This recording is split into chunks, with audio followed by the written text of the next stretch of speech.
Germany का केंद्रीय bank America में रखे गए 1,200 टन सोने की वापसी को लेकर गंभीर है। यह कदम निश्चित रूप से वैश्विक वित्तीय परिदृश्य में महत्वपूर्ण प्रभाव डाल सकता है। जिसके अलावा अमेरिकी डॉलर पर यूरोप के देशों का विश्वास धीरे धीरे घट रहा है और इससे उन देशों की अपनी सोने की वापसी की मांग बढ़ सकती है। यह स्थिति अंतर्राष्ट्रीय आर्थिक स्थिरता के लिए गंभीर संकेत पेश करती है।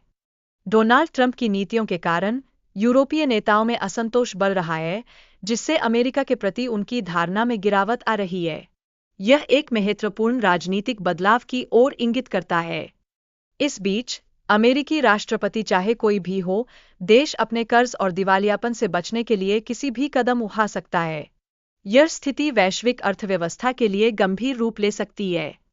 इसी क्रम में कई देश अपने सोने की वापसी की मांग कर रहे हैं और जर्मनी इस प्रक्रिया में सबसे बड़ा भागीदार बना हुआ है।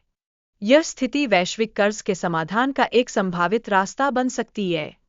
कुछ दशकों पहले डॉलर को सोने द्वारा समर्थन प्राप्त था, लेकिन विभिन्न सरकारों द्वारा इस प्रणाली को समाप्त किए जाने से डॉलर की मूल्य प्रवृत्ति प्रभावित हुई है।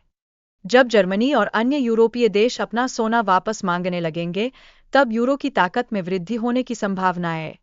यह स्थिति यूरोपीय अर्थव्यवस्था के लिए महत्वपूर्ण हो सकती है। अगर जर्मनी, इटली और फ्रांस का सोना जोड़ा जाए, तो यह अमेरिका के पास उपलब्ध सोने की मात्रा को भी पार कर सकता है।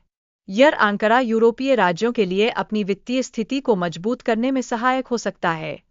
अंत में जर्मनी की पहल अन्य यूरोपीय देशों को प्रेरित कर सकती है, जिससे वे भी अमेरिका से अपने सोने की वापसी की मांग करेंगे। यह एक महत्वपूर्ण आर्थिक बदलाव का प्रतीक बन सकता है।